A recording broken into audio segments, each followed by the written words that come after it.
Ladies and gentlemen, thank you so much for tuning in today for Silver City Community Theater Radio Hour presents Wendy's Birthday Party Special Theater Gems. It is happening right now, this instant, on Gila Membres Community Radio, KURU 89.1 FM in Silver City, New Mexico. Last week was the 4th of July, and we had an awesome radio theater party here with Paul Revere and Lydia Dara Patriot.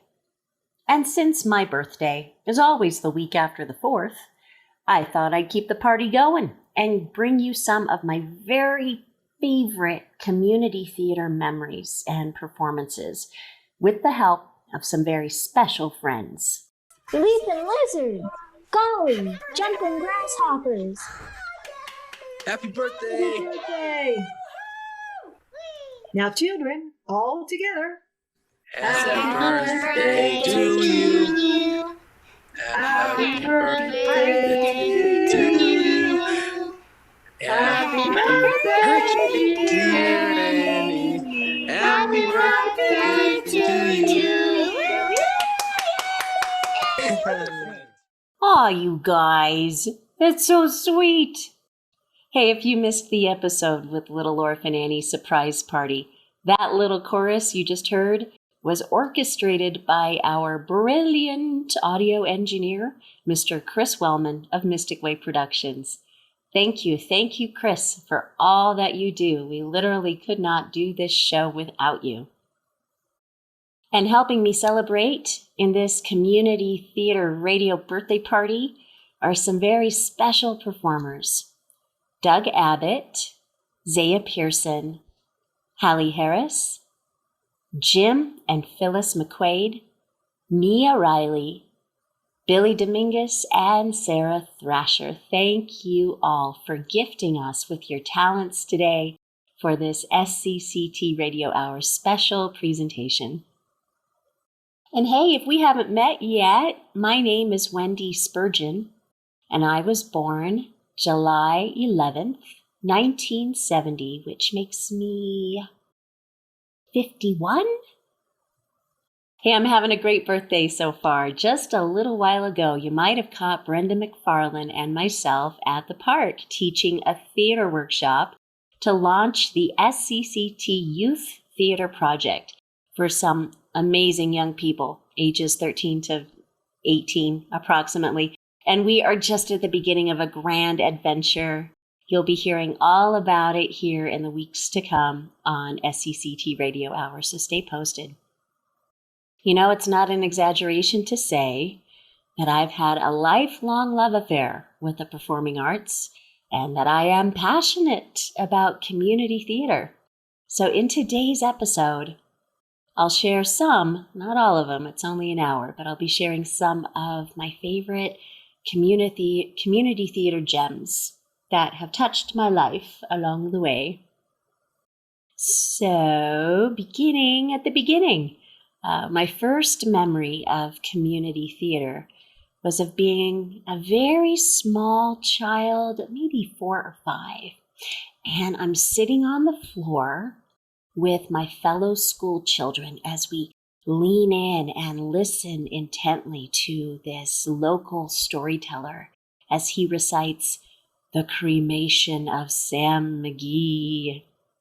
Now, just to give you some context, this was in Alaska. I was born in Anchorage and raised on the Kenai Peninsula. This famous Robert Service poem about the perils of the frozen tundra, well, this was a context, an environment we understood well, and we all got real excited about pioneer lore and dog sledding and all that kind of stuff. So to start off our show today, I've asked Doug Abbott to read The Cremation of Sam McGee. So sit on the floor with me, crisscross applesauce, and we'll dim the lights and lean in to listen close to the cremation of Sam McGee. There are strange things done in the midnight sun by the men who moil for gold. The Arctic trails have their secret tales that would make your blood run cold. The northern lights have seen queer sights, but the queerest they ever did see was that night on the marge of Lake Labarge, I cremated Sam McGee. Now, Sam McGee was from Tennessee, where the cotton blooms and blows. Why he left his home in the South to roam round the pole, God only knows. He was always cold, but the land of gold seemed to hold him like a spell, though he'd often say in his homely way that I'd sooner live in hell. On a Christmas day, we were mushing our way over the Dawson Trail. Talk of your cold, through the parka's fold it stabbed like a driven nail. If our eyes we'd close, then the lashes froze till sometimes we couldn't see. It wasn't much fun, but the only one to whimper was Sam McGee. And that very night, as we lay packed tight in our robes beneath the snow, and the dogs were fed and the stars overhead were dancing heel and toe, he turned to me and, Cap, he says, I'll cash in this trip, I guess. And if I do, I'm asking that you won't refuse my last request. Well, he seemed so low that I couldn't say no. Then he says with a sort of moan, It's the cursed cold, and it's got right hold till I'm chilled clean through to the bone. Yet 'tain't being dead, it's my awful dread of the icy grave that pains. So I want you to swear that, foul or fair, you'll cremate my last remains. A pal's last need is a thing to heed, so I swore I would not fail. And we started on at the streak of dawn, but God, he looked ghastly pale. He crouched on the sleigh, and he raved all day of his home in Tennessee, and before nightfall, a corpse was all that was left of Sam McGee. There wasn't a breath in that land of death, and I hurried, horror-driven, with a corpse half hid that I couldn't get rid because of a promise given. It was lashed to the sleigh, and it seemed to say, You may tax your brawn and brains, but you promised true, and it's up to you to cremate those last remains. Now, a promise made is a debt unpaid, and the trail has its own stern code. In the days to come, though my lips were numb, in my heart how I cursed that load. In the long, long night by the lone firelight, while the huskies, round in a ring, howled out their woes to the homeless snows. Oh God, how I loathed the thing. And every day that quiet clay seemed to heavy and heavier grow. And on I went, though the dogs were spent and the grub was getting low. The trail was bad, and I felt half mad, but I swore I would not give in. And I'd often sing to the hateful thing, and it hearkened with a grin. Till I came to the marge of Lake Labarge, and a derelict there lay. It was jammed in the ice, but I saw in a trice it was called the Alice May. And I looked at it and thought a bit, and I looked at my frozen chum. Then, Here, said I, with a sudden cry, is my crematorium. Some planks I tore from the cabin floor, and I lit the boiler fire. Some coal I found that was lying around, and I heaped the fuel higher. The flames just soared and the furnace roared, such a blaze you seldom see. And I burrowed a hole in the glowing coal, and I stuffed in Sam McGee. Then I made a hike, for I didn't like to hear him sizzle so. And the heavens scowled, and the huskies howled, and the wind began to blow. It was icy cold, but the hot sweat rolled down my cheeks, and I don't know why. And the greasy smoke in an inky cloak went streaking down the sky. I do not know how long in the snow I wrestled with grisly fear. But the stars came out, and they danced about, ere again I ventured near. I was sick with dread, but I bravely said, I'll just take a peep inside. I guess he's cooked, and it's time I looked. Then the door I opened wide. And there sat Sam, looking cool and calm in the heart of the furnace roar. And he wore a smile you could see a mile, and he said, But please close that door. It's fine in here, but I greatly fear you'll let in the cold and storm. Since I left Plum Tree down in Tennessee, it's the first time I've been warm. There are strange things done in the midnight sun by the men who moil for gold. The Arctic trails have their secret tales that would make your blood run cold. The northern lights have seen queer sights, but the queerest they ever did see was that night on the marge of Lake LaBarge. I cremated Sam McGee. Thank you, Doug. Well, yeah, I was pretty much hooked on the performing arts for as long as I can remember.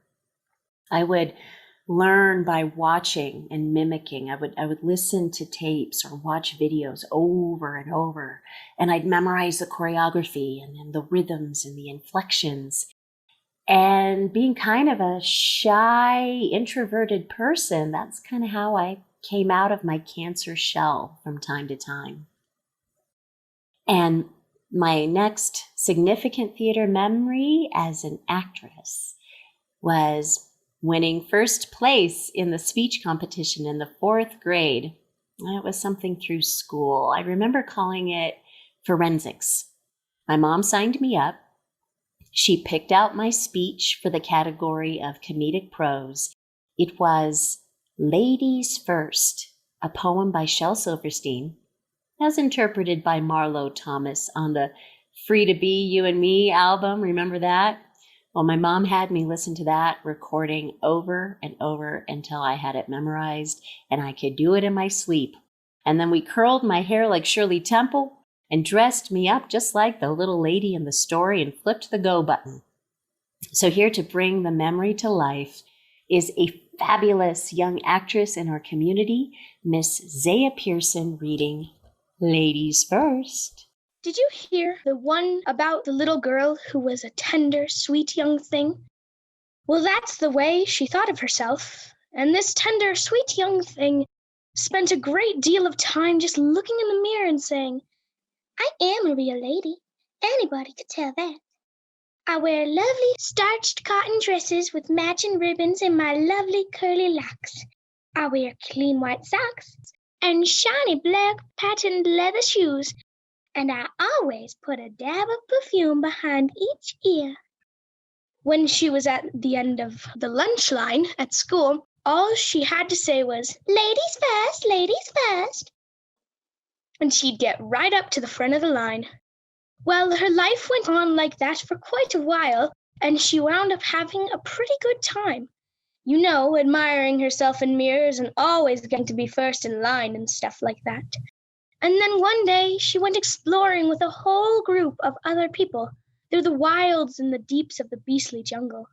As she went along through the tangled trails and prickly vines, she would say things like, I have got to be careful of my lovely dress and my nice white socks and my shiny, shiny shoes and my curly, curly locks.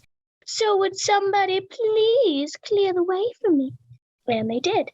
Or sometimes she'd say, What do you mean there aren't enough mangoes to go around? And I'll have to share my mango because I was the last one across the icky river full of crocodiles and snakes. No matter how last I am, it's still ladies first, ladies first. So hand over a whole mango, please. And they did.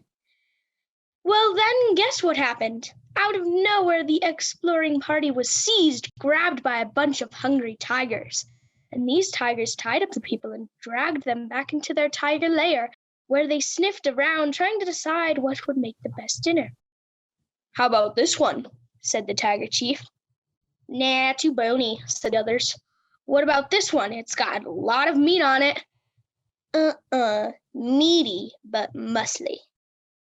"Oh, for heaven's sakes, don't take all night," said the chief tiger. "I never saw such a pack of picky eaters. What about this one, then? Looks tender, smells nice. In fact, I never saw anything quite like it before. I wonder what it is." "I am a tender, sweet young thing." "Oh, far out," said the tiger chief. "I am also a little lady. You should know that by my lovely clothes and my lovely smell. And if it's all the same to you, Tiger Tweety, I wish you'd stop licking me and untie me this instant. My dress is getting mussed." "Yes," said the tiger. "Well, as a matter of fact, we were all just trying to decide who to untie first." "Ladies first," she said. And so she was, and mighty tasty too. And little Wendy won first place in the 4th grade forensic speech and debate competition in the category of comedic prose. Woohoo!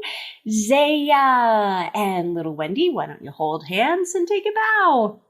And while we catch our breath from receiving all the praise, won't you join us for an excellent cup of Tetley Tea, expertly served by Billy Dominguez and Sarah Thrasher.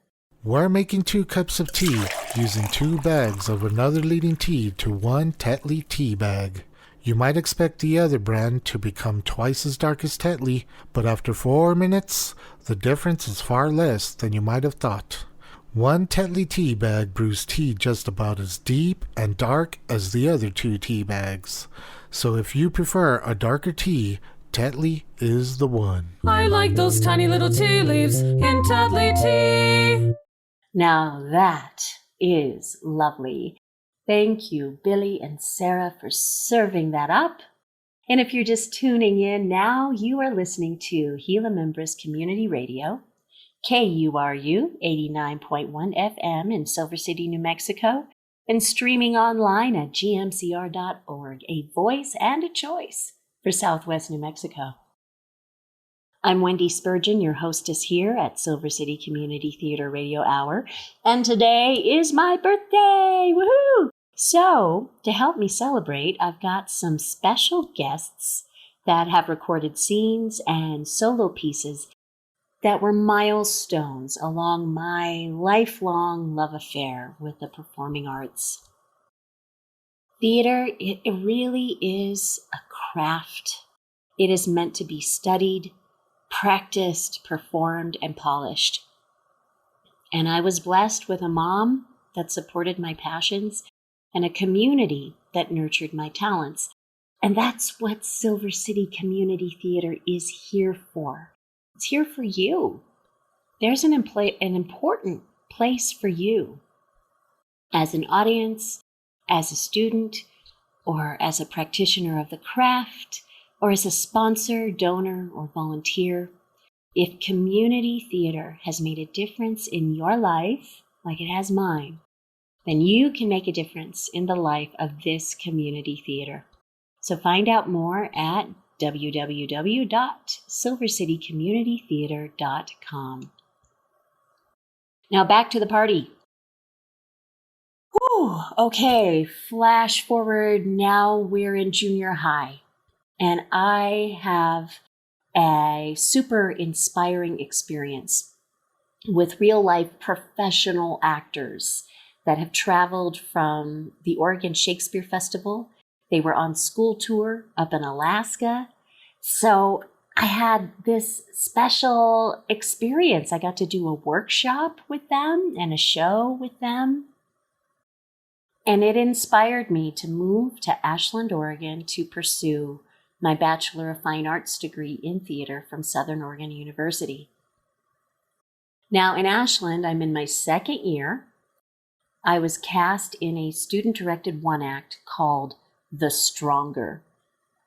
Now, in The Stronger, only one of the 2 actresses on stage speak. The other one responds non-verbally. So my scene partner and I switched off the speaking role night to night. So that's an interesting experience. One night, you're the only one talking. And they can't help you remember the line because they're nonverbal. But you are working together. You are feeding off each other in that scene. And then on the nights when I was nonverbal, that was a powerful lesson in holding space for your scene partner. Yeah, so my special guest, Hallie Harris, powerfully brings this memory to life. So we are listening to The Stronger, a play in one act by August Strindberg, translated by Charles Wagnell. And the following one-act play is reprinted from 10-minute plays. Ed Pierre Loving, New York, Brentano's 1923. It is now in the public domain and may therefore be performed without royalties. Voila! So the characters in The Stronger are Mrs. X, an actress, married, and Miss Y, an actress, single. And in the role of Mrs. X, we are so blessed to have the fabulous Hallie Harris. Da-da-da-da-da-da-da. Yay! Thank you, Hallie. And Thank you. And Miss Y, well, you'll hear or not hear. She responds non-verbally. So I will be reading the stage directions and doing any laughing or noises or reactions that Miss Y does. The setting is the corner of a ladies' cafe, 2 little iron tables, a red velvet sofa, several chairs. Mrs. X enters, dressed in winter clothes, wearing hat and cloak, and carrying a dainty Japanese basket on her arm.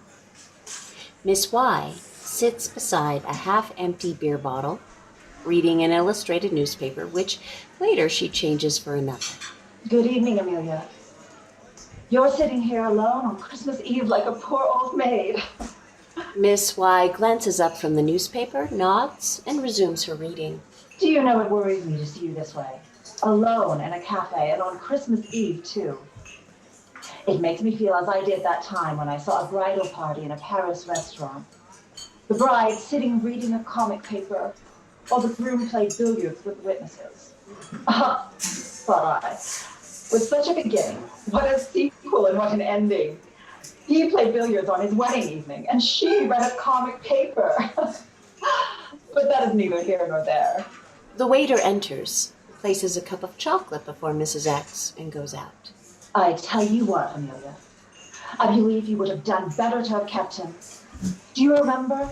I was the first to say, forgive him. Recollect?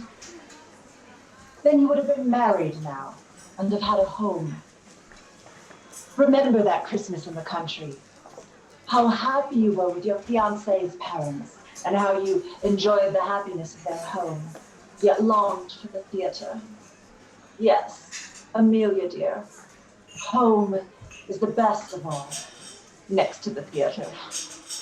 And the children who understand.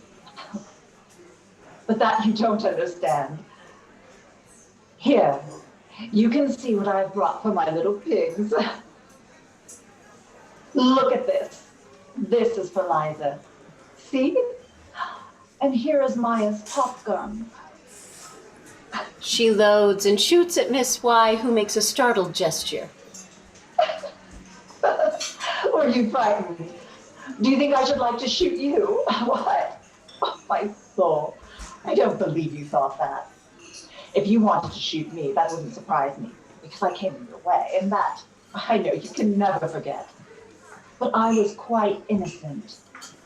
You still believe I intrigued you out of the theater, but I didn't do that. I didn't do that even if you do think so. But it's all one whether I say so or not, for you still believe in his eye. She takes up a pair of embroidered slippers. And these are for my old man, with tulips on them, which I embroidered myself. I can't bear tulips, you know, but he must have tulips on everything.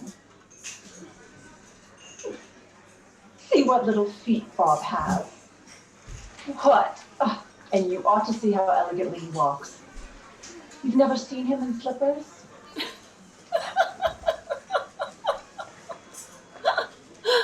Look here. This is he.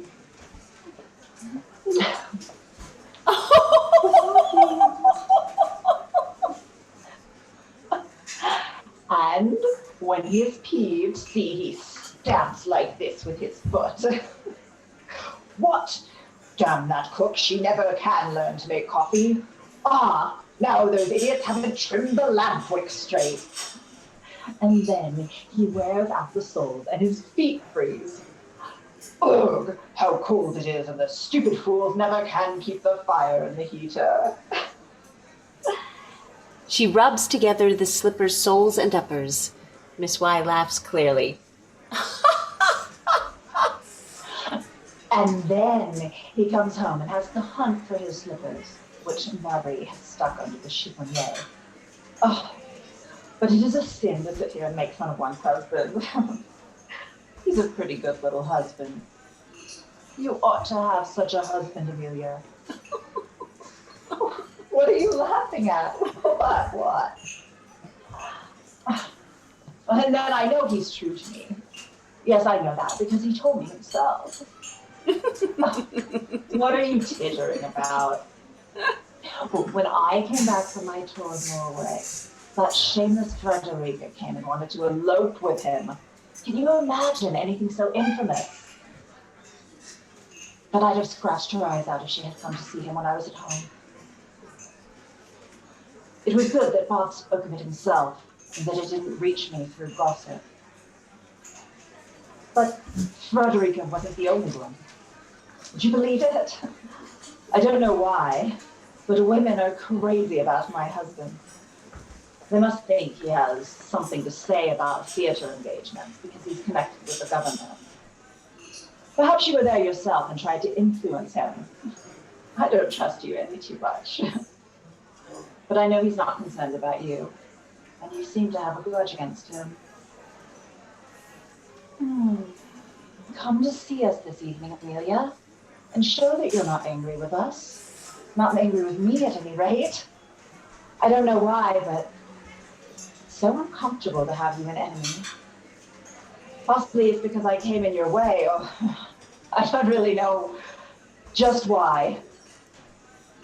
Our acquaintance has been so peculiar. When I saw you the first time, I was so afraid of you, so afraid, that I couldn't look you in the face. Still, as I came and went, I always found myself near you. I couldn't risk being your enemy, so I became your friend. But there was always a discordant note when you came to our house, because I saw that my husband couldn't bear you, and that was as annoying to me as an ill-fitting gown. And I did all I could to make him friendly towards you. But before he consented, you announced your engagement. Then came a violent friendship, so that in a twinkling it appeared as if you dared only show him your real feelings when you were betrothed. And then, how was it later? Oh, I didn't get jealous. How wonderful. And I remember that when you were Patton's godmother, I made Bob kiss you. He did it, but you were so confused. I didn't notice it then. Thought about it later. Never thought about it before. Now. Why are you silent? You haven't said a word this whole time, but you've let me go on talking. You sat there and your eyes loosened out of me all these thoughts, which lay like raw silk in their cocoon. Thoughts. Suspicious thoughts, perhaps. Let me see. Why did you break your engagement? Why do you come so seldom to our house these days? Why won't you visit us tonight? Oh, keep still. You don't have to say anything. I comprehend it all myself. It was because, and because, and because. Yes. Now everything is clear. So that's it. Phooey. I won't sit at the same table with you. She takes her things to the next table. That's the reason why I had to embroider tulips, which I hate, on his slippers. Because you are fond of tulips. That's why. She throws the slippers to the floor.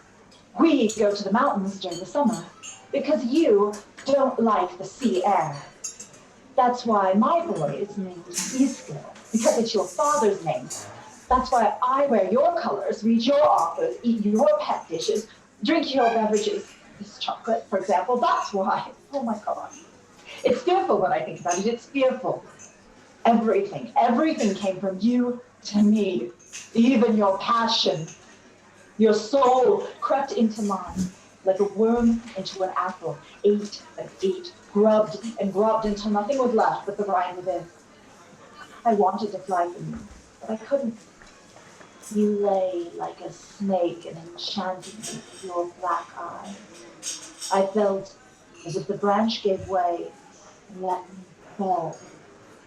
I lay with feet bound together in the water and swam mightily with my hands, but the harder I struggled, the deeper I worked myself under until I sank to the bottom, where you lay like a giant crab ready to catch hold of me with your claws.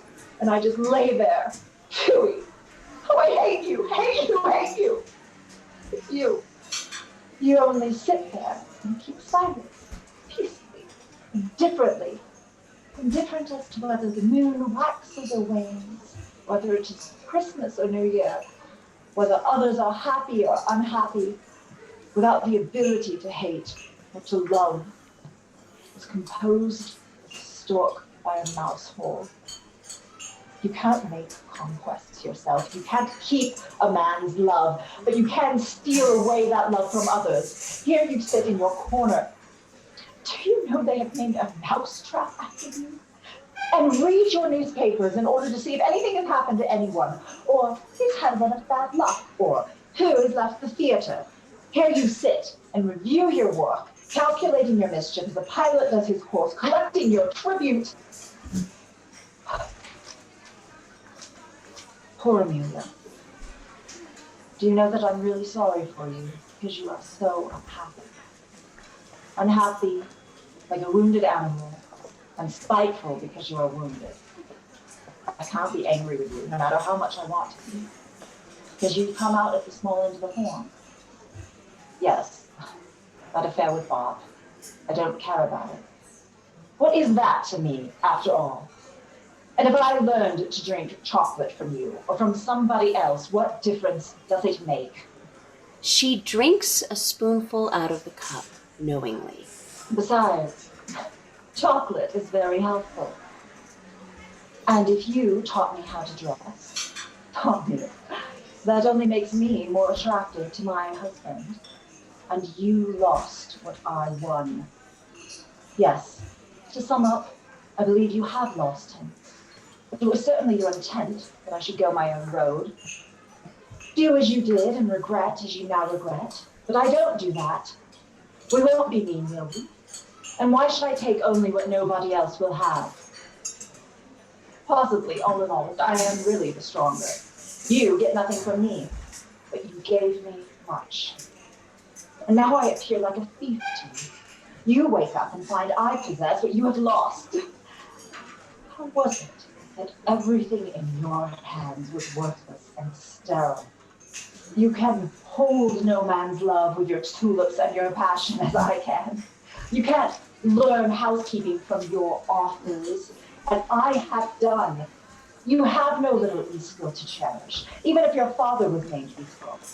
And why do you keep silent, silent, silent? I believe that is strength, but perhaps because you have nothing to say, because you don't think anything. She rises and gathers her slippers. Now I'm going home and take the tulips with me, your tulips. You can't learn from another. You can't bend. And therefore you will be broken like a dry stalk. But I won't be. Thank you, Amelia, for all your good lessons. Thanks, because you taught me to love my husband. Now I'll go home and love him. She goes. Curtain. What a performance. Thank you, Hallie. It wouldn't be a party without someone throwing slippers and marching out. Take a bow, Hallie. Brava! I'm Wendy Spurgeon with SCCT Radio Hour, and it's my birthday. It's my party, and I'll cry if I want to, cry if I want to, cry if I want to. You would cry too if it happened to you. Do, do, do, do. But I'm not crying. Having a great day here. My next memory is also from junior high. My drama teacher, Mr. Atkinson, thought I needed a challenge. So he gave me a scene, which was essentially a one-woman, one-act. And it was an old-time radio script. So this really introduced me to radio plays. It was called Sorry, Wrong Number. So here to recreate this memory for us are Jim and Phyllis McQuaid.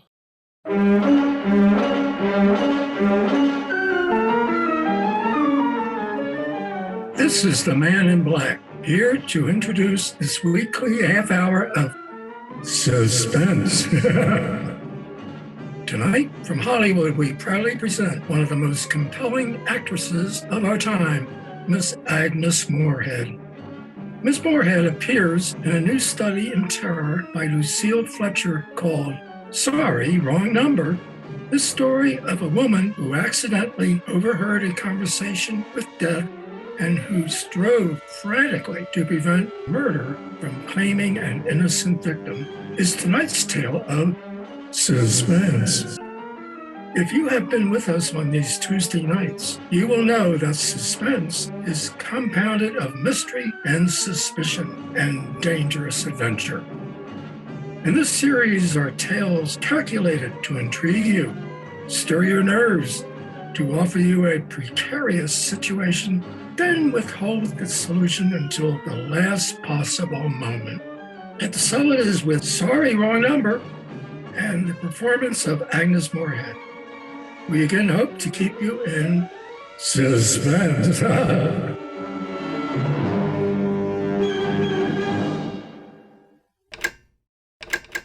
Oh, how awful. How unspeakably awful. Operator, I've just been cut off. Well, operator, I was supposed to be calling Murray Hill 40098, but it wasn't. Some wires must have got crossed. I was cut into a wrong number. And I've just heard the most dreadful thing, something about a murder. And operator, you simply have to retrace that call at once. I know it was a wrong number, and I had no business listening, but these two men, they were cold-blooded fiends, and they are going to murder somebody. Some poor, innocent woman who was all alone in a house near a bridge. And we've got to stop them. We've got to. It doesn't matter what number I was calling. This was a wrong number, and you dialed it for me. And we've got to find out what it was immediately. Why are you so stupid? It doesn't matter what number I was calling. What time is it?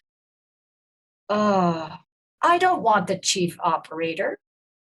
I think it's perfectly shameful. Now look, it was obviously a case of some little slip of the finger.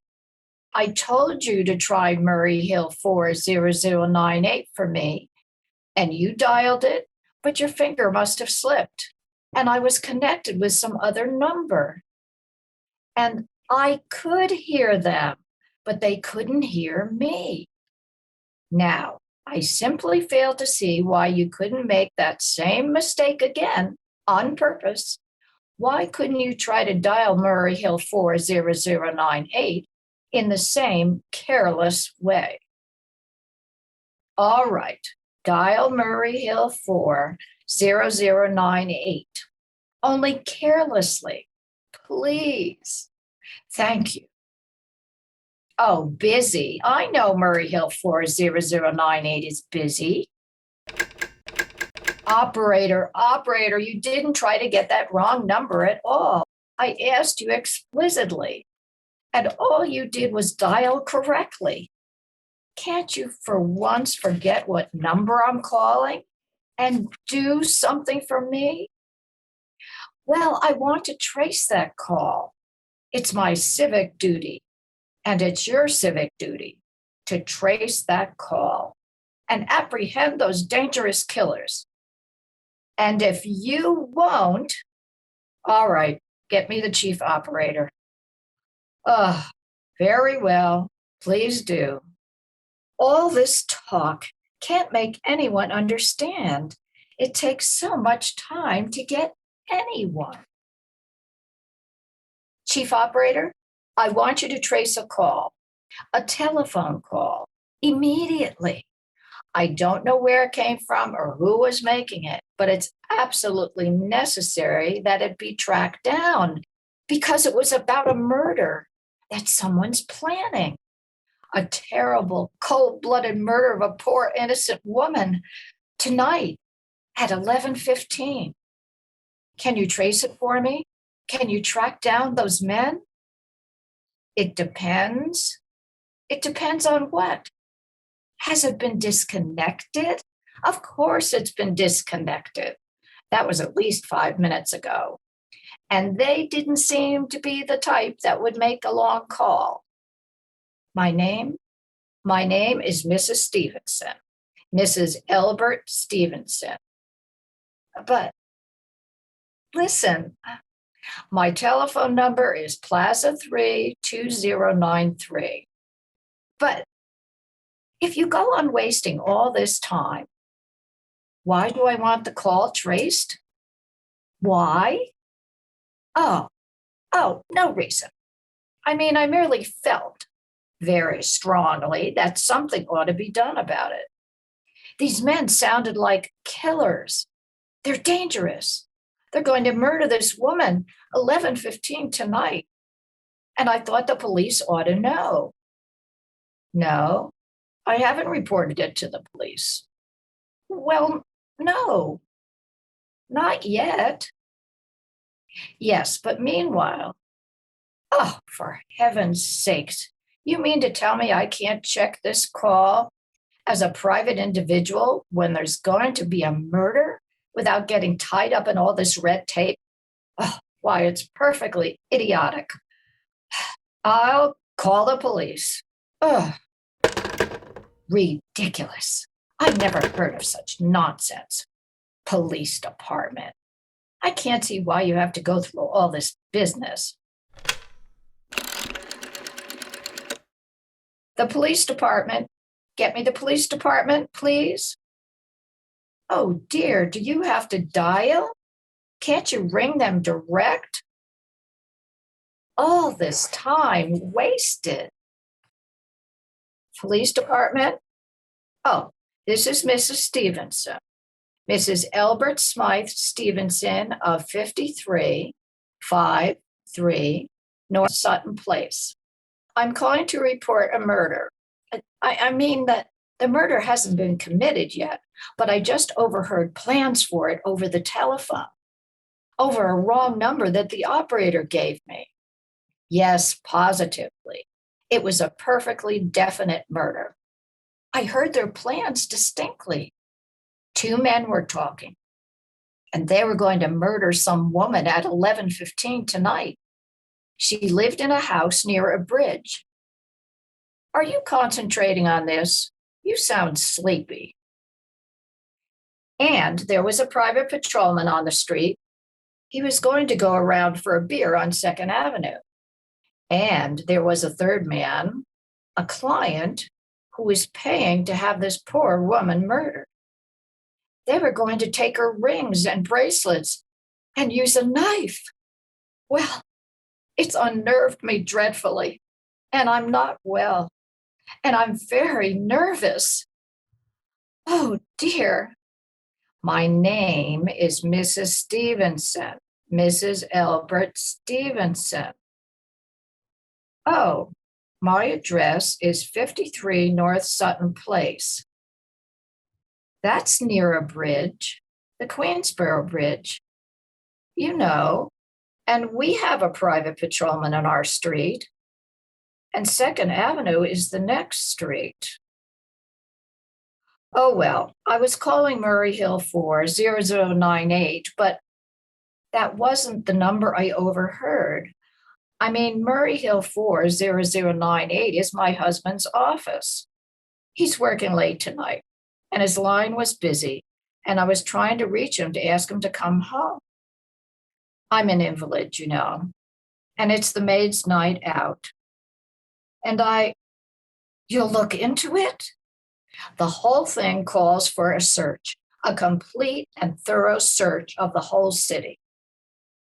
I'm very near the bridge, and I'm not far from 2nd Avenue, and I know I'd feel a whole lot better if you sent around a radio car to this neighborhood at once. Oh, I don't know. Only the coincidence is so horrible. It sounds like this neighborhood. 2nd Avenue, the patrolman, the bridge. Yes, and maybe it wasn't a long-distance call I heard. I'm all alone and very nervous. My maid, Eloise, she's a big girl. She weighs 200 pounds. She's too lazy to bring up my breakfast tray. It's her night out, and my husband, Albert, he's crazy about me. He just adores me. Waits on me hand and foot. Scarcely left my side since I took sick 12 years ago. He's working at, I don't care how many other matters you have on your desk. This is not routine. It's murder, and it requires immediate attention. Oh, you idiot. Idiot, stupid. Oh, why doesn't Albert come home? Why doesn't he? I'll dial the operator again. I just can't. Operator, for heaven's sakes, will you ring that Murray Hill 40098 number again? I can't think what's keeping him so long. Well, try. I don't see why he doesn't answer. It makes me so nervous. I can hear it. You don't have to tell me. I know it's busy. If I could only get out of this bed for a little while, if I could get a breath of fresh air, or just lean out of the window and see the street. Hello, Albert? Hello? Oh, what's the matter with this phone? Hello? Hello?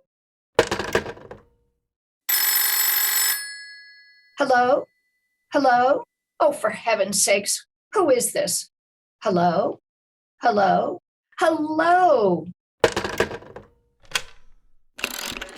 is trying to call me? What are they trying to do to me? Operator, I don't know what's the matter with this telephone, but it's positively driving me crazy. I've never seen such inefficient, miserable service. Now look, I'm an invalid and I'm very nervous, and I'm not supposed to be annoyed much longer. Well, everything seems to be the trouble. I haven't had one bit of satisfaction out of one call I've made this evening. The whole world could be murdered for all you people care. And now my phone keeps ringing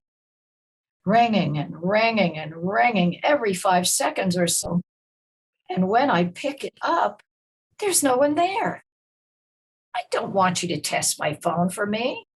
I want you to put that call through, whatever it is. Oh, you can't do that? And why, may I ask?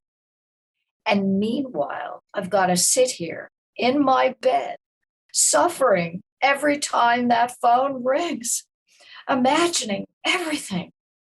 You're not trying to check the trouble for me. Oh, what's the use of talking to you? You're so stupid. But I know the dial system is automatic.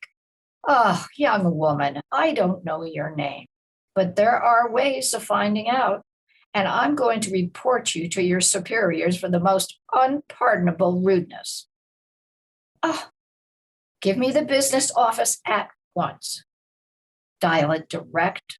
I'll do no such thing. I don't even know the number. Oh, what's the use? Oh dear, oh for heaven's sakes. Hello? Hello? Stop ringing me. Do you hear? Answer me. Who is this? Do you realize you're driving me crazy? Who's calling me? What are you doing it for? Now stop it. Stop it. Stop it, I say. If you don't stop ringing me, I'm going to call the police. Do you hear? Hello? Hello? Yes, this is Plaza 32098. I'm sorry. Who? Oh, Western Union. Yes, this is Mrs. Albert Stevenson. Will you read the telegram, please? Yes, that's the address. Darling, terribly sorry. Tried to get you the last hour, but the line busy. Leaving for Boston 11 p.m. tonight on urgent business. Back tomorrow afternoon. Keep happy, signed Albert. Oh, no. No, I don't want a copy of the message. Good night. Oh, Albert, how could you? How could you? When you knew I was going to be alone, I can't be alone tonight. Well, if I'm alone one more second, I'll go mad. I don't care what he says or what the expense is.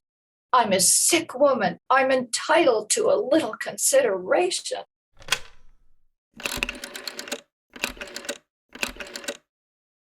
Information? I want the telephone number of Henchley Hospital. No, I don't know the street address. It's a very small, private, and exclusive hospital where I had my appendix out 2 years ago. Henchley. Henchley.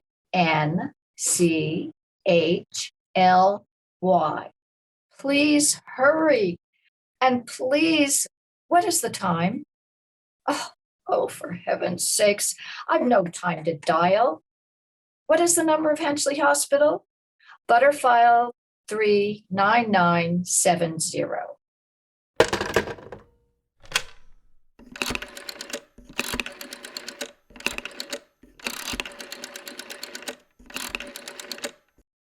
Is that Henchley Hospital? I want the nurse's registry. I said I want the nurse's registry at once. I want a trained nurse. I want to hire her immediately for the night. The nature of the case is nerves. I'm very nervous. I need soothing and companionship. You see, my husband is away, and I'm not under a doctor's care at the moment. I was a patient in your hospital 2 years ago. And after all, I do expect to pay this person for attending me. Well, this is an emergency case and absolutely necessary. I'm a sick woman. I'm very upset. Very. I'm alone in this house and I'm an invalid. And tonight I overheard a telephone conversation that upset me dreadfully. A woman is going to be murdered when a train crosses a bridge. In fact, if someone doesn't come at once, I'm afraid I'll go out of my mind. Miss Phillips? And do you have to wait until Miss Phillips comes in? And when do you expect Miss Phillips in? She went out to supper at 11 o'clock. 11 o'clock? But it's not 11 yet. Where's my clock? Oh, my clock stopped. I thought it was running down. What time is it? 14 minutes past 11? What was that? Why, that click. Just now. In my own telephone. As though someone had lifted the receiver off the hook. Off the extension telephone downstairs. But I did hear it. There's someone in this house, someone downstairs in the kitchen, and they're listening to me now. I won't pick it up. I won't let them hear me. I'll be quiet. And they'll think, but if I don't call someone now while they're still down there, there'll be no time. I've got to get that operator. Operator, operator, I'm in desperate trouble. I don't dare speak louder. There's someone listening. Can you hear me now? But you've got to hear me. Oh, please, you've got to help me. There's someone in this house, someone who's going to murder me. And you've got to get in touch with Oh, there it is. Did you hear it? He's put it down. He's put down the extension phone. He's coming up the stairs. Give me the police department. Give me the police. I can hear him. Hurry, hurry.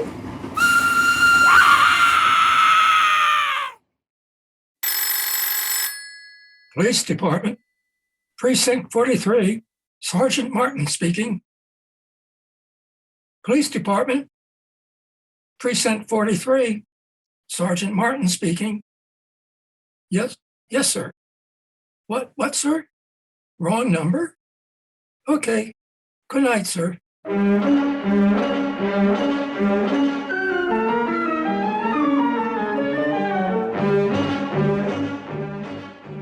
And so it closes. Sorry, wrong number. Starring Miss Agnes Moorehead. Tonight's tale of Suspense.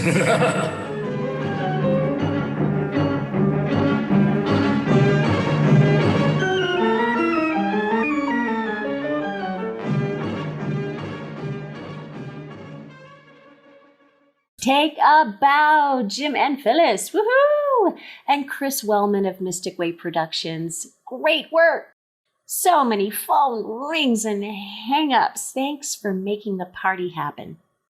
Well, after that bit of drama, let's all just take a little breather and relax and chew on a stick of Wrigley's gum with our local songstress, Sarah Thrasher.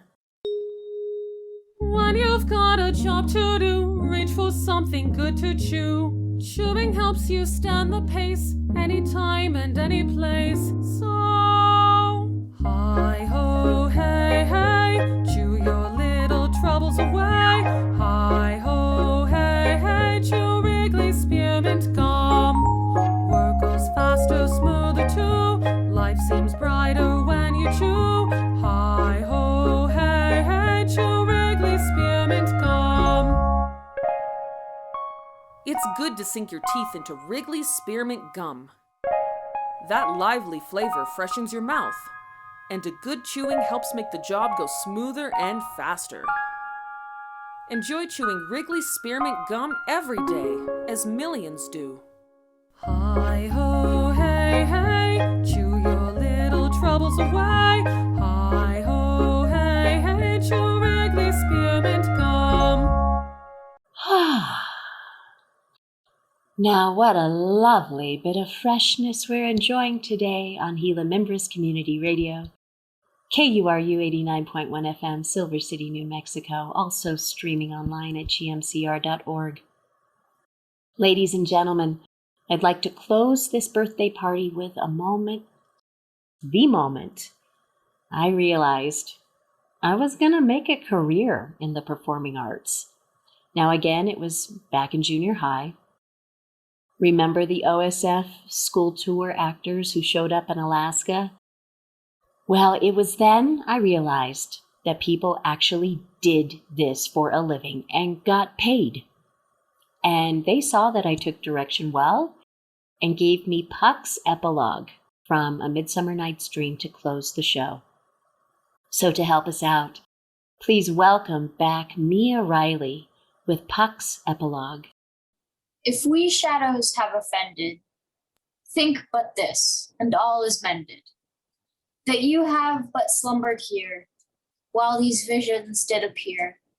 And this weak and idle theme, no more yielding but a dream. Gentles, do not reprehend. If you pardon, we will mend. And as I am an honest Puck, if we have unearned luck, now we scape the serpent's tongue, we will make amends erelong. Else the Puck a liar call. So good night unto you all. Give me your hands if we be friends, and Robin shall restore amends.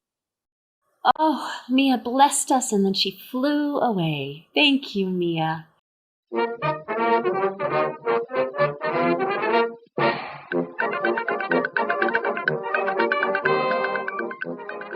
Thank you to all the actors who brought these memories to life. It's been great sharing my birthday theater memories with you. I hope you all have a great day, and we'll see you next week on SCCT Radio Hour with Relationships in Review, Act 1. Blessings, and bye for now.